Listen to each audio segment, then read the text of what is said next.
I see everyone connecting to audio and videos popping up. So good to see you today. Happy Friday, everybody.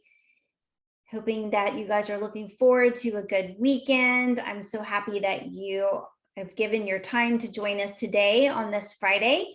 I'm Anissa Mitchell with PMD Alliance, and today we're going to be doing sort of a part two. We had a conversation in the fall on the language of Parkinson's with Dr. Rodriguez, and we got a lot of positive comments. We heard that it was very helpful navigating some of these terms that you might hear when you're either speaking to your physician or reading literature or speaking to other healthcare professionals, that sometimes you don't always understand the meaning of some of those words. So we want to shed some of that light on some of these words that you hear. When you registered, if you pre-registered, you should have received an attachment with the vocabulary. This is a comprehensive vocabulary of words commonly used in Parkinson's. If you didn't get it, we'll make sure you do, and a follow-up email after today's program. If you attended the one back in the fall, and I can't remember exactly when that one was, we had them available at that time. So if you received one before, it's the same one, but you might have misplaced it. So you'll get it again.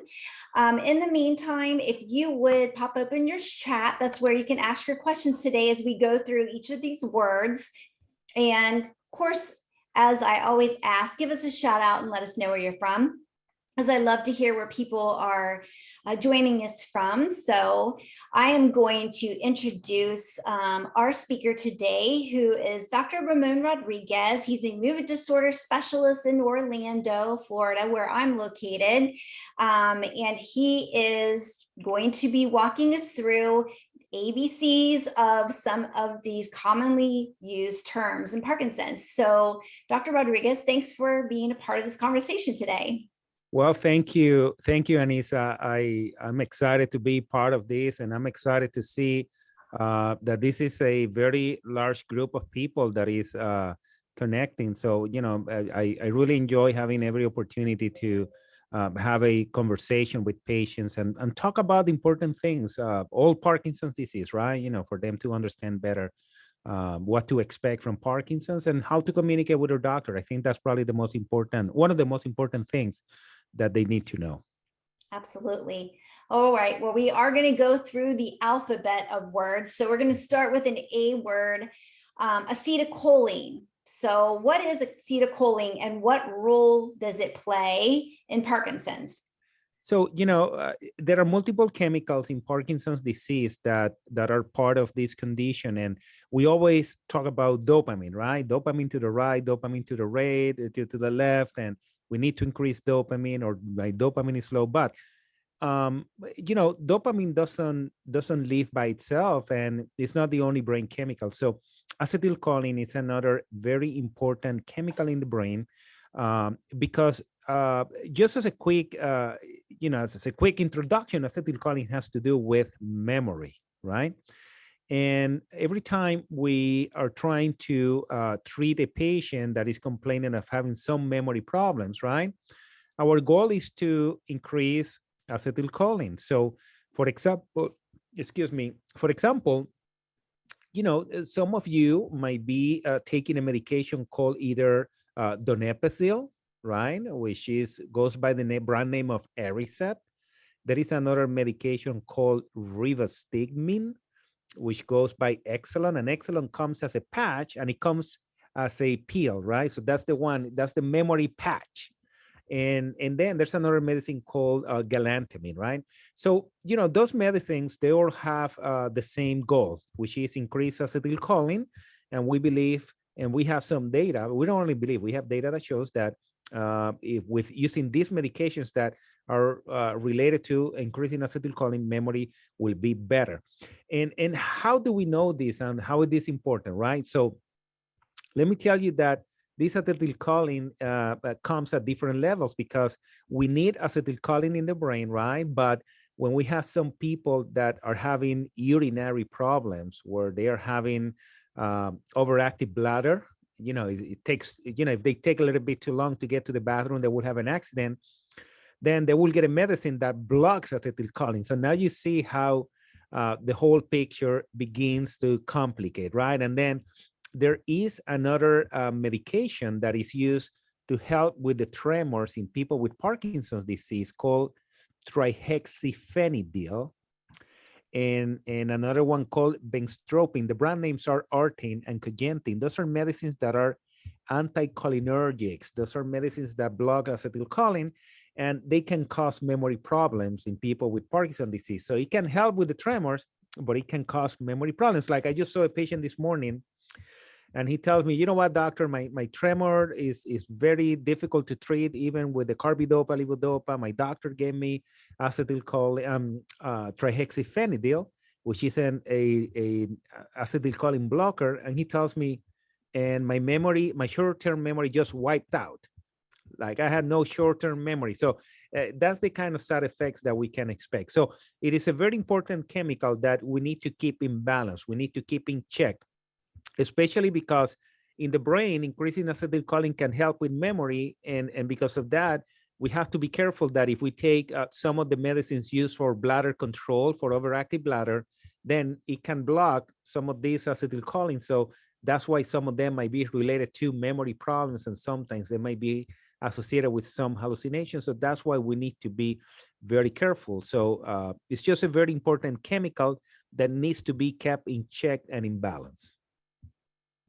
Okay, thank you for explaining that. So another word is an A word, autonomic dysfunction. Now we hear this term frequently. And so I wondered if you could kind of break down what that is and some of the symptoms related to this. Definitely autonomic dysfunction. And I'm gonna take a few minutes here, okay? Because this is difficult now, all right? This is a medical school lecture. So what happens is that, when we speak about Parkinson's disease, we talk about the tremors, the stiffness, the slowness, and just about everything else. However, one of the areas of the body, of the nervous system that is affected in Parkinson's is the autonomic nervous system. The autonomic nervous system is that part of the nervous system that takes care of everything that is automatic. So for example, when you are exposed to the hot weather, you begin sweating, right? That's the mechanism to cool down, but you don't have to tell your body, hey, start sweating to cool me down. Your body will do this by itself. So this is a system that is working on its own. The same thing applies for going to the bathroom, right? So we have some bladder control and some bowel control that is related to the autonomic nervous system, and also the autonomic nervous system takes care of the tone of the vessels in our body, and it takes care of the heart rate, right? So when you exercise, you don't have to tell your heart, hey, start beating faster. This is all happening automatically, right? So unfortunately, a lot of these functions become affected in people with Parkinson's disease, and let me tell you how they typically manifest, okay? So early in Parkinson's disease, probably one of the earliest symptoms that we see in people with Parkinson's is constipation, right?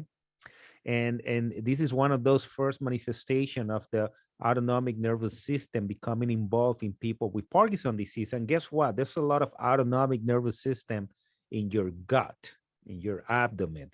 So that is probably the most common manifestation of autonomic insufficiency. When we say autonomic insufficiency, is that the autonomic nervous system is not working properly, okay? Now, the other thing that we need to understand as well when it comes to the autonomic nervous system is changes in blood pressure. So I don't know how many of you have experienced that, if you have Parkinson's disease or your loved one, whenever they stand up, they might feel dizzy, or they might have the sensation that they are going to faint and they are going to pass out. So once again, that is that impairment associated with the autonomic nervous system causing a symptom called orthostatic hypotension or neurogenic orthostatic hypotension. And let me tell you what happens, right? So typically when a person is standing up, there is a reaction in the body that squeeze the vessels to make sure that there is sufficient blood flow to the brain. A person with Parkinson's disease, typically people with more advanced Parkinson's disease, they do have a dysfunction where this doesn't work, right?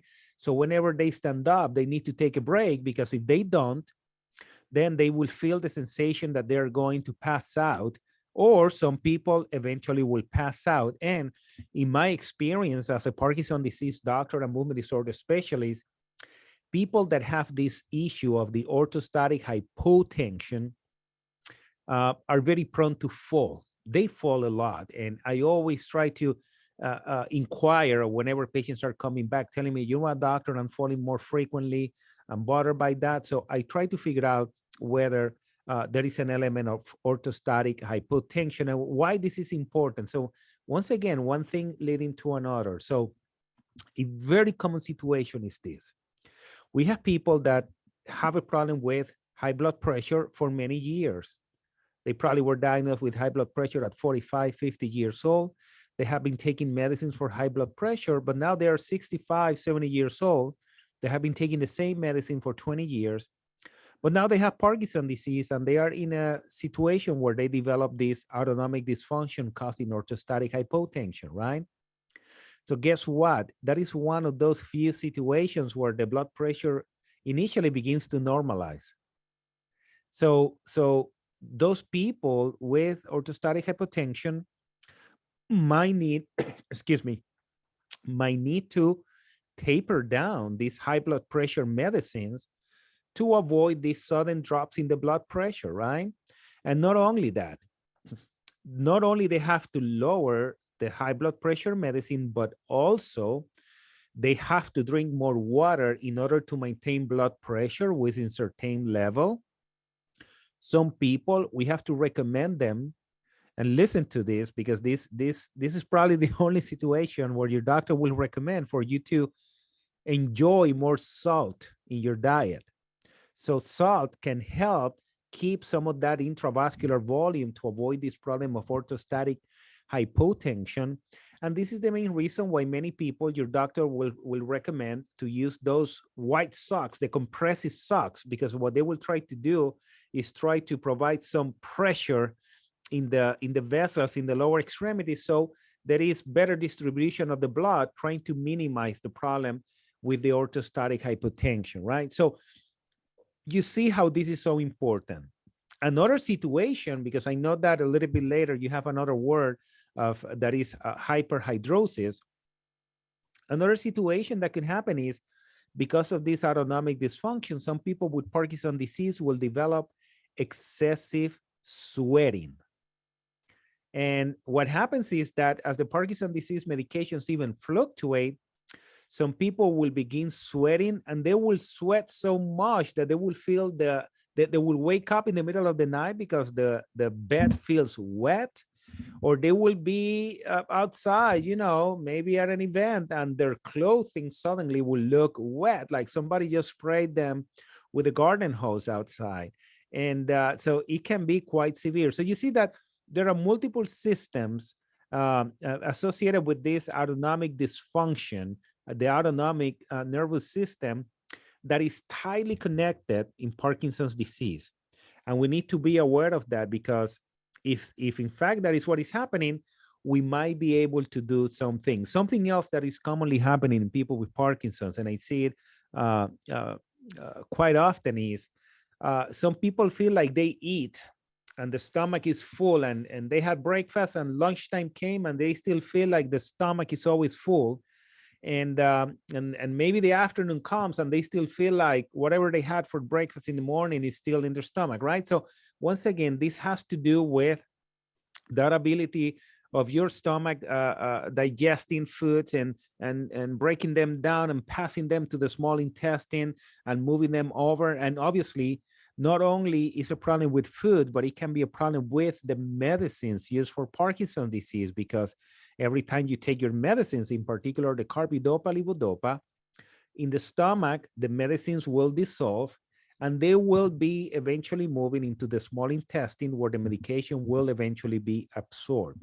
So what is going to happen is that if the autonomic nervous system is not working properly, it's causing a problem with the digestion of the foods and moving the foods into the bowels, the patient might not be getting a benefit from the medicine. So this issue of autonomic dysfunction in Parkinson's disease is a big deal. And I'm going to tell you something.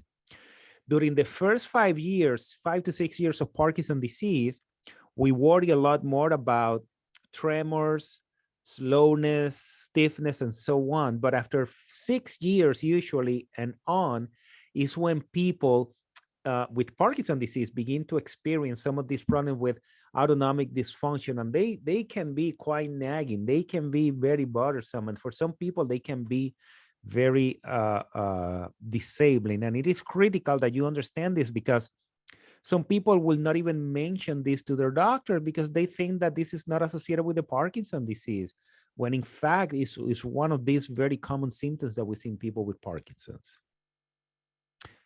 We did have a couple of questions related to the orthostatic hypotension. You had mentioned adding salt. One person said too much salt can cause lymphedema. That is correct. That's why, whatever intervention is done in your particular situation has to be done under the direction of a doctor. But yes, too much salt in a person that has congestive heart failure is going to make the symptoms worse, right? So, when I make the comment is assuming that the person does not have any problem with propensity for swelling in the lower extremities, heart failure, or anything like that, your doctor might recommend to increase sodium in the diet, right? But for some people, it might not be the best treatment. It might not be indicated. So that is why this is something that you need to do under the supervision of your doctor. Make sure that you're getting the right treatment. We typically put all the symptoms into perspective to choose the best treatment. And then we had another question just for clarification. So why does the person with orthostatic hypotension pass out? Does the blood not get to the brain?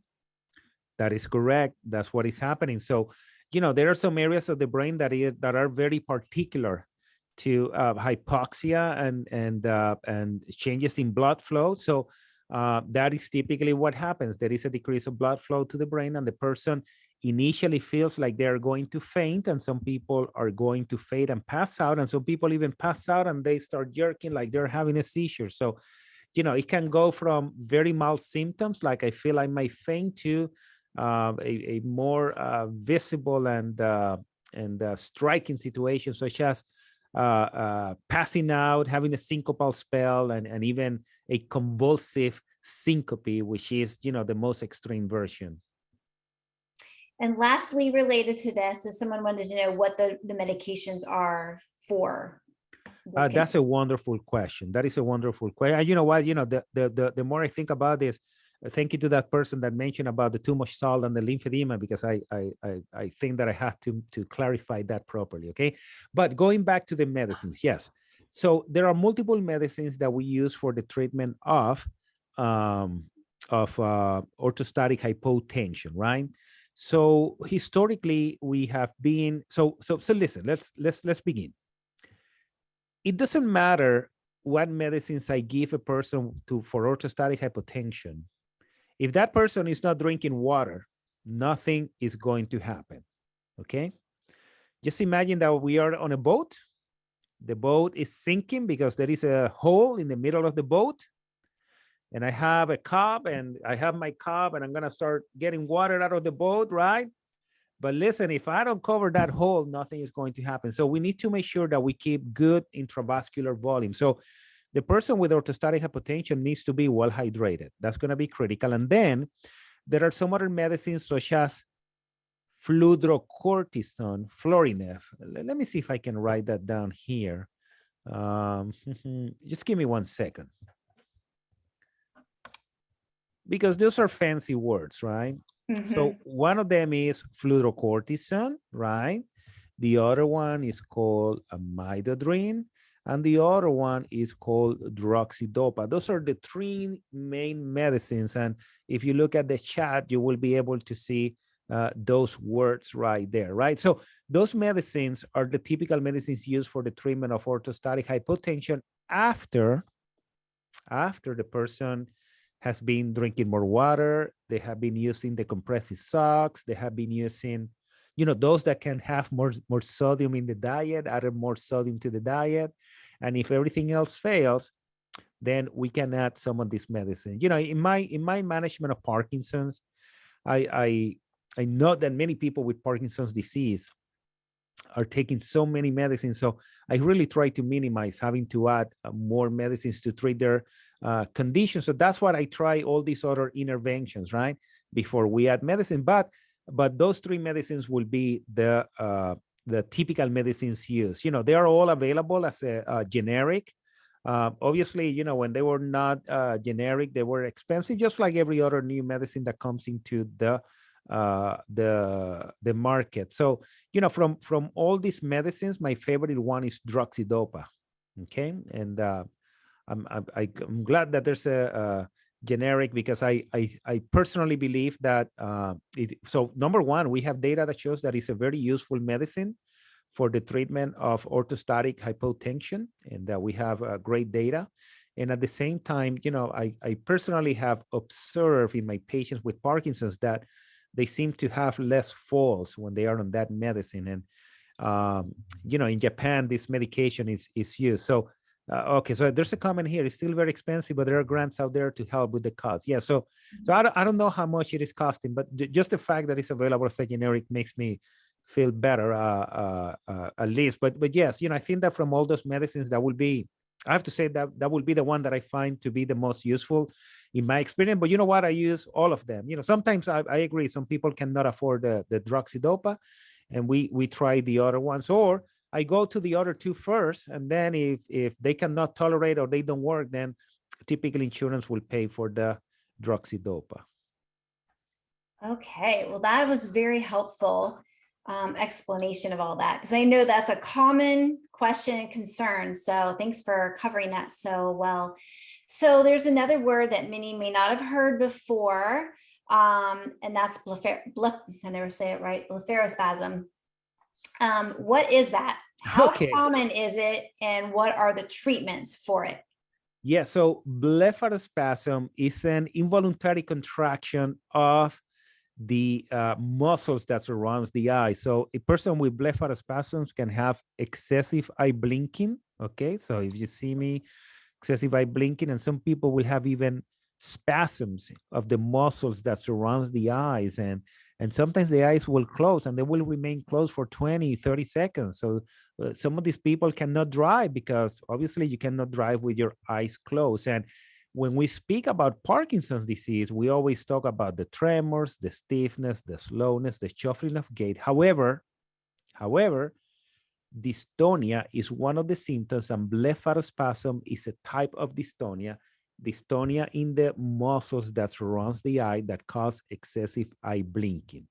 So I'm just going to make a quick pause, because so in blepharospasms, sometimes happens when the level of the dopamine is going down. So when the person is wearing off, they might feel like they will have more symptoms of blepharospasms, right?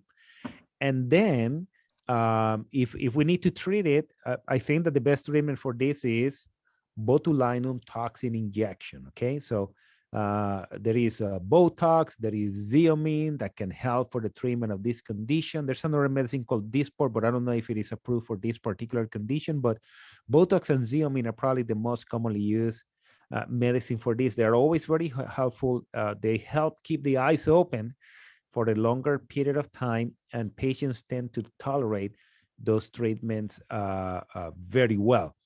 Another type of dystonia, now that we're talking about blepharospasms, is cervical dystonia, which is when the muscles in the neck contract and it causes pain and turning of the head and some discomfort. I have a patient with Parkinson's disease, very wonderful lady, young lady, and she develops a turning of the head to the side whenever the medicine is wearing off. So we use Botox as well. Botox is a very frequent treatment. And then another type of dystonia that we see in people with Parkinson's, and some of you will identify with this, is toe curling dystonia. And this typically could happen early in the morning, 4, 5, 6 in the morning. And we believe that it is happening because there is a decrease in the amount of dopamine during that time. Probably the last dose of the medicine was at 7 or 8 p.m. And by that time in the morning, some people will have curling of the toes, and it's just an indicator telling you, like, your your dopamine levels are very low. We need treatment anytime soon. And indeed, people take the medicines, and within half an hour, 45 minutes, they feel that the symptoms are getting better. So that is another type of dystonia. So blepharospasm is when the dystonia happens around the eyes. There's excessive eye blinking and eye spasms. In the neck, there is tilting of the neck. In the foot, there is toe curling, or the foot turns down, causing difficulty walking. So those are all types of dystonia. So I just added them there, grouped them there for people to understand that all these are symptoms of Parkinson's. And I want to make sure that you understand what they are, because if this is something that is happening to you, I think you should mention it to your doctor, because it will be important when your doctor chooses the selection of the medicine to treat your condition. And if it is bothersome as well, your doctor might be able to provide a benefit, the medicine that will be beneficial for you. Okay.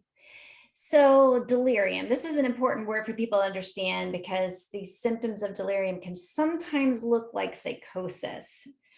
Can you explain the causes and symptoms to look out for this? So listen, delirium is a reason to go to the emergency room and the hospital. Okay? And the reason is this. So delirium basically refers to a fluctuation in mentation in the person's mental status.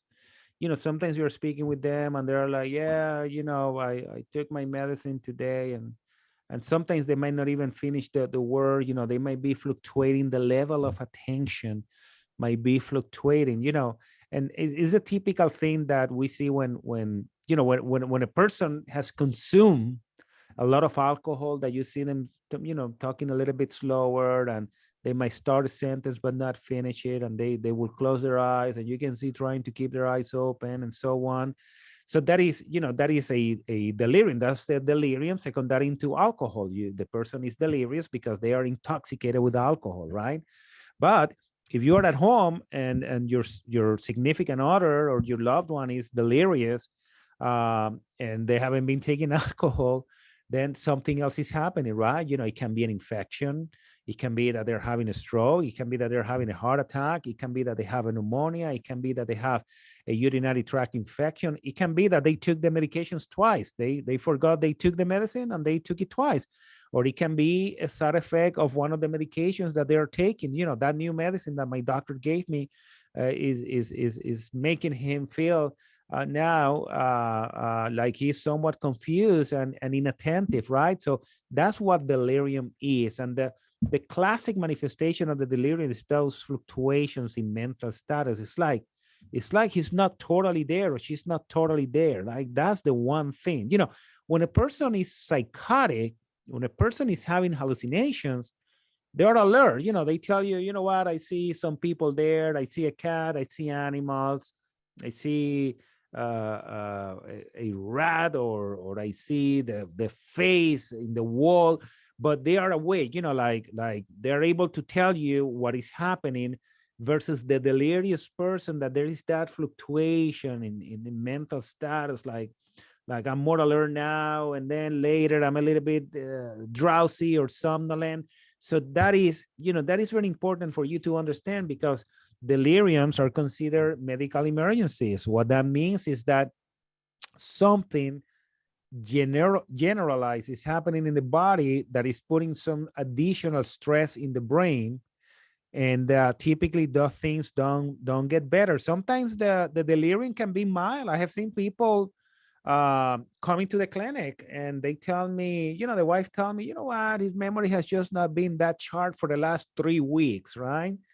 And sometimes he's a little bit confused, but he's still able to get dressed. Sometimes he puts different socks, or he makes a mistake, but for the most part he's able to do it. So that person seems to be having a mild delirium. and other times it's a lot more. Once again, just 4 days ago, I had a patient that he was taking a medicine, and then the doctor doubled the amount of the medicine. He said, okay, let's go ahead and increase the dose of the medicine. So when they doubled the medicine, now it was a little bit too much, and it was causing interactions now with how the liver was handling other medicines that he was taking. So he started having this jerking, right? And while he was sitting down, there will be occasional jerking, and then he will try to grab a cup, and then he will, it's not the tremor, it's not the typical Parkinson's tremor, right? It was a jerking that they had, and those jerking, which we call myoclonus, are commonly associated with this delirium. They don't have to be there, so don't look for it to say I'm delirious or not, but those typical things happen, and what that means is that there seems to be an interactions between the medicines, something that is putting some stress, and this is a situation where maybe taking some medicines will be more helpful. And is it true that someone could be experiencing delirium related to like a urinary tract infection, but not even have pain with urination? Is that something that you've seen? Listen, yes, I have seen that many times, and some people don't have the pain with urination. Initially, they do not show any fever. And listen, that's why, that is why every time there is a change in mental status or something that just changed from the baseline of your Parkinson's, and it changed suddenly, suddenly, I mean, quick, within a few days, right? We all know that Parkinson's disease progresses, at certain pace. So if something happened much faster, the first thing that we need to think is there something going on, right? Because Parkinson's will not protect you from anything else. Am I having a bladder infection? Am I having a pneumonia or something? So they will present in different ways. I have a good friend in who's a doctor, and his father had a urinary tract infection that eventually killed him. And it killed him because he did not have the classic symptoms. It was not identified on time. And eventually the bacteria that was in the bladder moved into the bloodstream and caused something called sepsis. So then it caused a severe reaction that eventually killed his father. So, these things are very important. We need to pay attention. I don't mean to scare you. I just want to educate you that if something is not looking right, that is a very simple test that you can get with your insurance. It's $10 to $15, if you have to pay something, and it will give you some information. And if it is normal, it is normal. Great. We know that is not where the problem is, but you will not believe how many times, we ordered it as a doctor, and the family is looking at us like, doctor, that's not where the problem is, right? And when the test comes back, it comes back with many signs of infection. We treat it, and within 3 or 4 days, things start moving back in the right direction. So that is very important. Okay. So I have another D word for you, dopamine agonists. These are a class of drugs that we use for treatment of Parkinson's. So can you spend a few minutes talking about how they work, some of the benefits, and even some of the risks? Yes, definitely. I'll be more than happy to. So I'm gonna write here some medicines that are dopamine agonists. Okay, let me see. So people to understand, right? Because then everything makes sense. Rotigotine, okay? Those are the three main dopamine agonists used in Parkinson's disease. There are a couple more that, listen, still every now and then I see some people taking them. One of them is called bromocriptine, and then some of our friends in Canada will use a medication called pergolide. And let me see, I think that's where there's one more, cabergoline. Cabergoline, let me see. So disclaimer, these are all dopamine agonists. And the first three are the one that your doctor in the US will be typically using, okay? Bromocriptine is used more in Europe. Pergolide is used, it came out of the market in the United States. I think that Canada might have it available, and then cabergoline might be available still in Europe. So, but we don't use that for Parkinson's disease, okay? So don't go on them, please. So pramipexole, ropinirole, and rotigonine are medications that, while they are not dopamine, they look like dopamine, and they stimulate the dopamine receptor. And by doing so, we have data that shows that it can improve the symptoms of Parkinson's disease, okay? So that's a good medicine. And for many years, they became the initial drug, and still for many doctors, they are the first drug utilized when a person is diagnosed with Parkinson's disease. Okay, so good medicines, helpful, so on. Let me tell you where the challenge for these medicines is, okay? Ideally, these are medications that should be used in people that are younger than 60 to 65 years old. And the reason is that there is a group of side effects that might be associated with this medicine. One of them is that some people might develop cognitive impairment. Some people might have hallucinations secondary to this. And then some people will develop something called impulse control disorder. So these are ideas or habits that people will engage where they really cannot control them. I'm going to give you an example: gambling.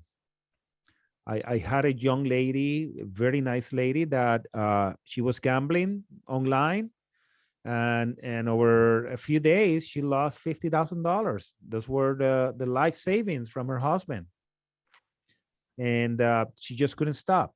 Right? I have other people other patients that they play with scratch off lottery tickets, right? And you know what? I have patients that they have a $50 budget every week to go play scratch off lottery tickets, which is fine.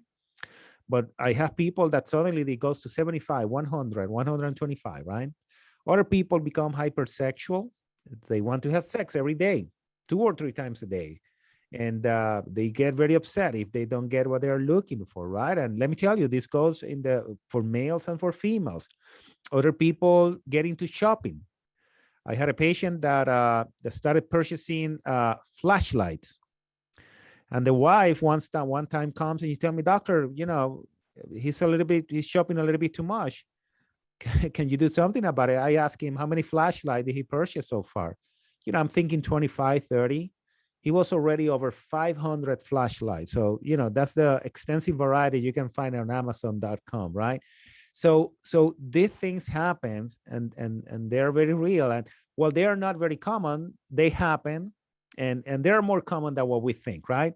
Another common compulsive behavior is eating sweets.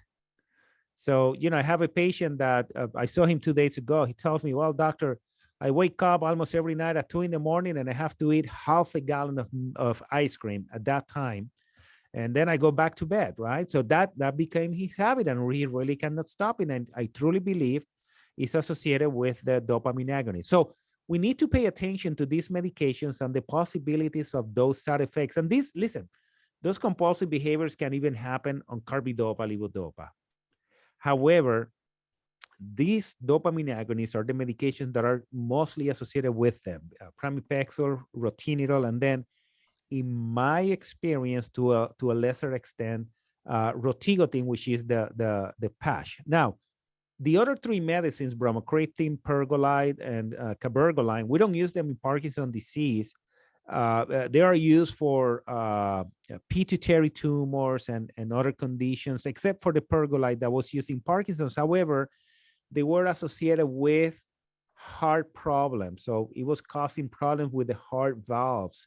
So that is the reason why we don't use this medication in the usual treatment of people with Parkinson's disease in the US, because we believe that the first three medicines are better options with less side effects. So that's what we need to pay attention to in the dopamine agonists, that in people that are taking them at any age, there can be compulsive behaviors, gambling, hypersexual, spending too much money, shopping, and so on. And then on the 65 plus community population, It can be associated with memory problems, confusion, hallucinations, orthostatic hypotension, and then there can be swelling in the ankles as well. So they're more likely to happen. So I think that, we have been moving at this point to a situation where the gray zone to use these medicines are 65 to 70, and past 70 years old, we don't use a lot of these medicines. There are exceptions. There are people that have been taking these medicines and they have responded very well. Maybe your doctor tried other medicines and nothing else helped, and he might say, listen, there is a risk of certain side effects, but I think we need to do something about it. So he might choose to offer you that medicine. So those are particular situations, but they should not be the rule. Okay. I don't know if we want to go into this, maybe related, but could you maybe just spend a minute on a word, or well, there are two words actually that has been, mentioned before, and it's dopamine dysregulation.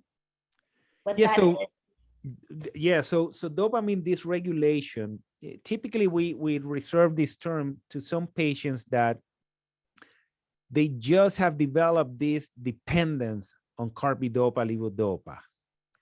So, I am able to identify them because when they come to the clinic, typically these patients are users of high, large dosages of carbidopa levodopa.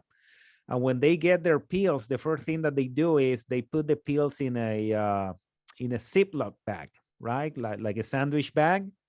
And they don't even keep track of them with their watch. Like they just grab one and they put it in their mouth, and they might chew it or swallow it and take it. And then an hour, 2 hours later, without keeping a regular schedule, they're taking a lot of the medicine. So they're taking a lot of the medicines, and to some extent they're not measuring themselves. They're not measuring how much of the medicine they're taking. Sometimes they call the clinic because they need a refill sooner from the medication. So that's when a person has developed the dopamine dysregulation syndrome. And you know what? You will recognize them, especially if you are a care partner, because you suddenly see how your loved one has become more dependent, and they get even anxious if they're not close to their carbidopa levodopa, and they want to keep it right in hand to take it whenever they feel like they need it. And then the other thing that I see a lot of them complaining about and justifying to take it is that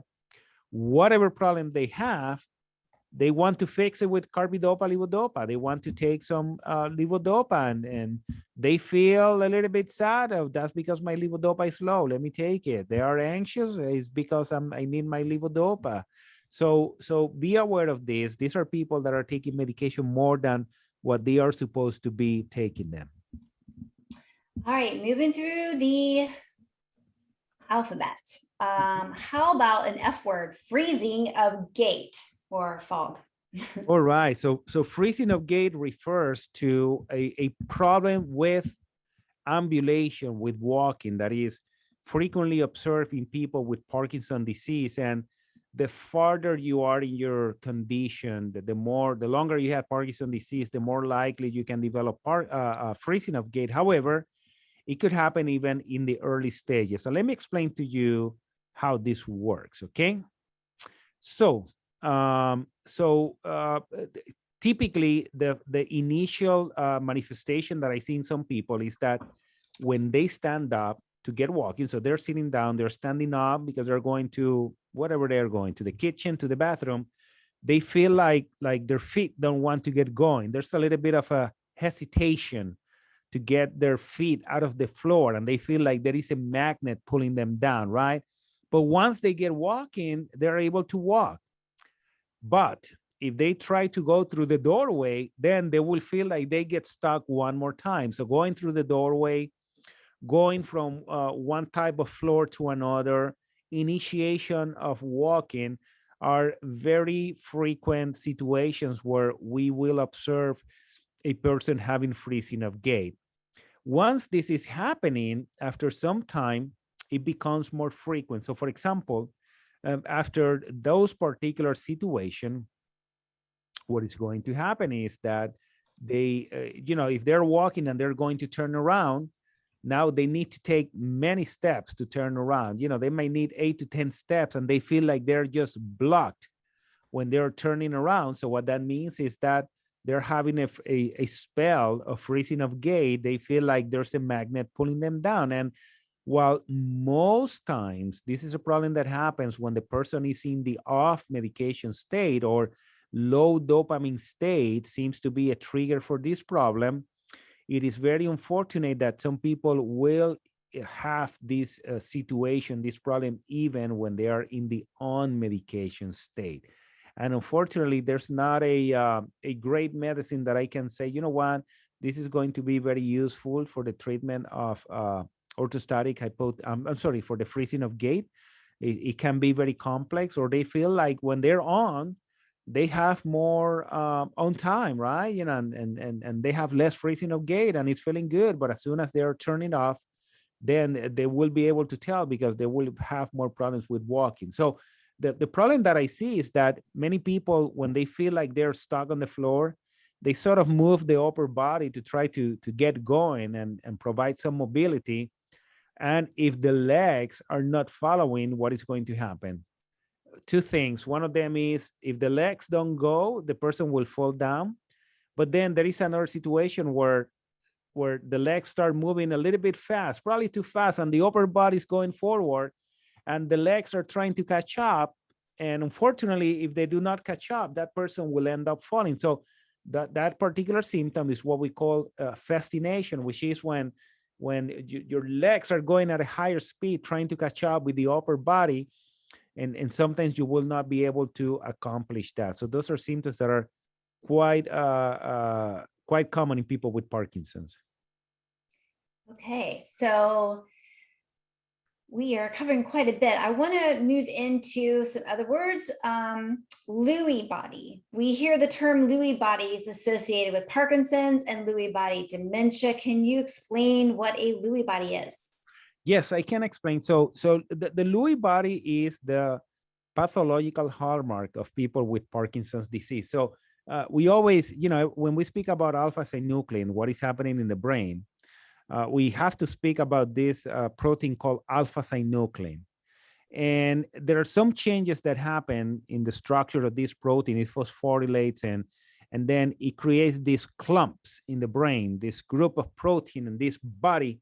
And when it was initially described, you know, they found that this was very frequent. This commonly found in people with Parkinson's disease, and they were named according to the person that discovered them. So that's why they are called the Lewy body. The body is because it looks like a small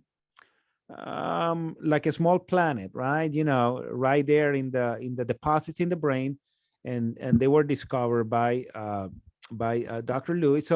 So that's why it is called the Lewy body. What happens is that, you know, this is something that happens many years ago, and these Lewy bodies have been frequently associated with Parkinson's disease, and they're made up of alpha-synuclein. But we have been discovering over the years that also people with Lewy body dementia have these Lewy bodies in the brain. And it is not surprising. We all know that many people with Lewy body dementia are initially diagnosed with Parkinson's disease. And it is when somebody tried to put together the symptoms of cognitive impairment, the poor response to levodopa, the hallucinations, and the Parkinsonism, that somebody will say, well, I think that what he has is this Lewy body disease or Lewy body dementia, which is a condition very similar to Parkinson's disease, because you can see some tremors, although it is not typically the predominant symptom, but you can see some tremors. There is some stiffness, there is some slowness, there is decreased facial expression, they have very vivid dream, and quite frequently they have hallucinations, right? So those are symptoms that we can see in some people with Parkinson's disease as well. However, they're not that common, or they're not the predominant symptoms, especially in the early stages, compared with people with Lewy body disease. And then the people with Lewy body disease, we still give them medicines for Parkinson's disease. However, they do not develop that robust benefit, just like we see in people with Parkinson. People with Parkinson, they take the carbidopa, levodopa, and they say like, wow, doctor, I feel a lot better after taking the medicine. But people with Lewy body disease do not get that very robust benefit. So Lewy body disease, unfortunately, in my impression, is a more complicated condition because it is not as responsive to the carbidopa, levodopa. So if you're going to have a condition and there is a medicine for it that will make you feel better, so that you are in a better position compared to having a condition where there is not such a good treatment, right? So in people with Lewy body, they tend to have more hallucinations, more memory problems, and they tend to happen a little bit earlier in these hallucinations happen earlier compared to people with Parkinson's disease that can have hallucinations, but typically later in their condition. Okay. So let's talk about an atypical Parkinsonism, multiple system atrophy, MSA. Oh, definitely. So listen, not everything that looks like Parkinson's is Parkinson's. And over the years, especially now that we have movement disorder specialists able to evaluate patients with this type of conditions, we're able to help sort out which condition the patient has. So multiple system atrophy is, excuse me, is a type of secondary Parkinsonism, okay?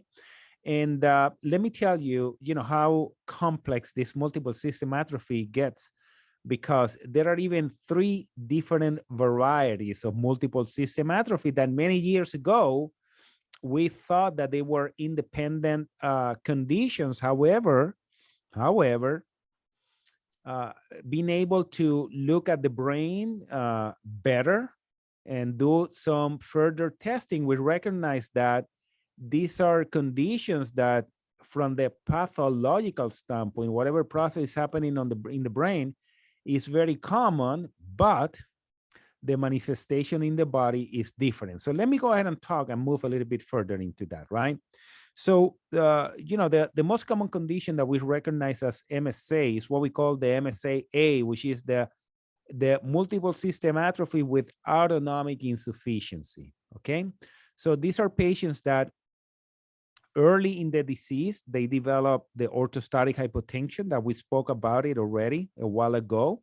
They develop symptoms that are quite similar to Parkinson's disease. However, they take their Parkinson's disease medicines, especially carbidopa, levodopa, and they do not find they're obtaining any benefit from the medication. So that is one of the first things. So people with MSA, they have, if they're males, they have erectile dysfunction.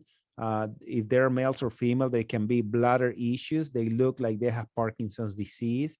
They have problems with feeling dizzy when they're standing up, and they have problems with their speech, just like many people with Parkinson's, but maybe even a little bit more compared to Parkinson's disease. Just give me 1 second, excuse me. Mhm.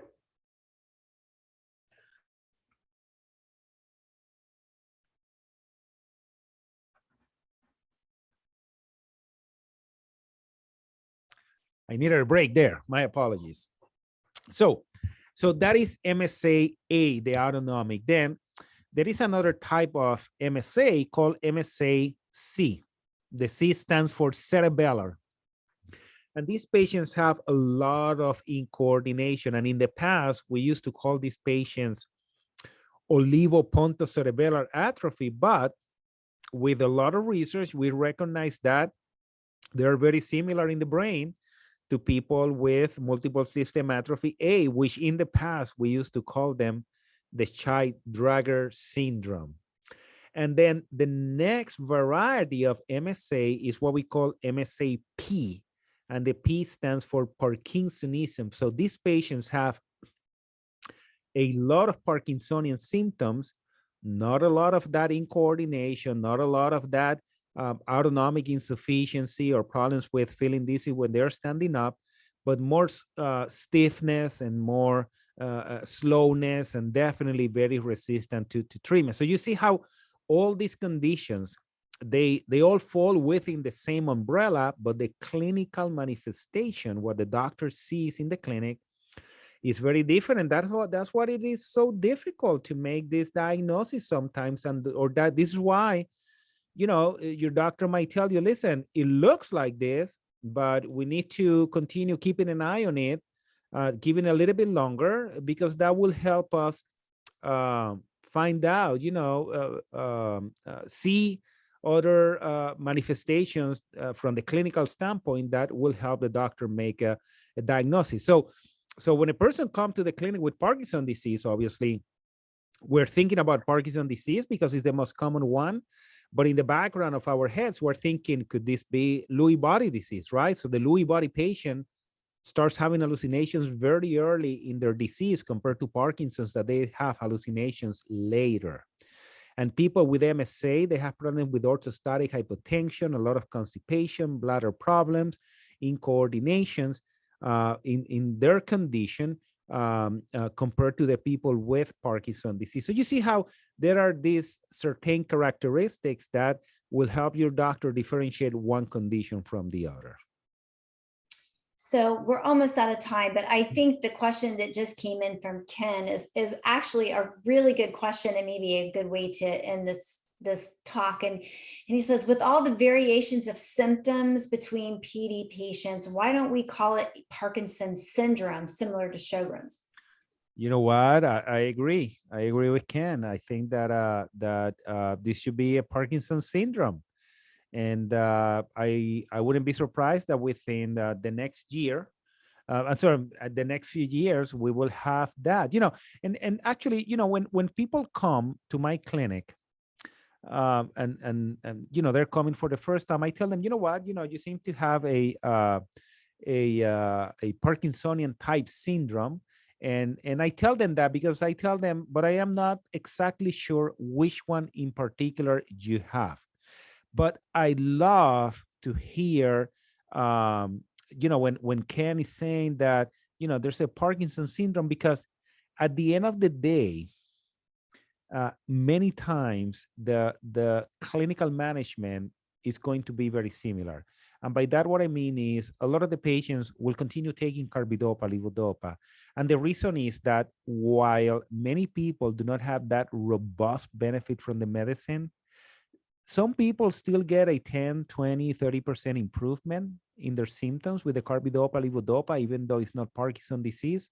So at least from my perspective, I think that I prefer to have 20, 30% improvement of the symptoms compared to 0%, right? So I might as well have some than none. So that is why we as doctor continue symptoms. In my experience, I believe that the use of carbidopa, levodopa in these conditions that are not the garden variety, the idiopathic Parkinson, but more MSA or LBD, is that, it can help with the balance. And, I always tell people, listen, if he was going to fall 10 times, then he will fall only 3, right? So we have a 70% reduction. So he's still falling. I know, it's not the full solution, but we're decreasing the risk of falling, or helping him move from the toilet to the wheelchair, or from the bed to the wheelchair, or from the bed to grab his walker and move around the house. So I still believe that even if it is a little bit, it's worth to take medicines. And then they all will benefit from physical therapy, occupational therapy. They all need to be monitored for trouble with their swallowing and complications of hallucinations and delusions and so on, because they could potentially happen. I'm not saying that it's going to happen to everyone, but some people will have it. And, trying to recognize that it is a possible problem, that the family will be able to give us the history in the future, then we might be able to treat them properly. Okay. Awesome.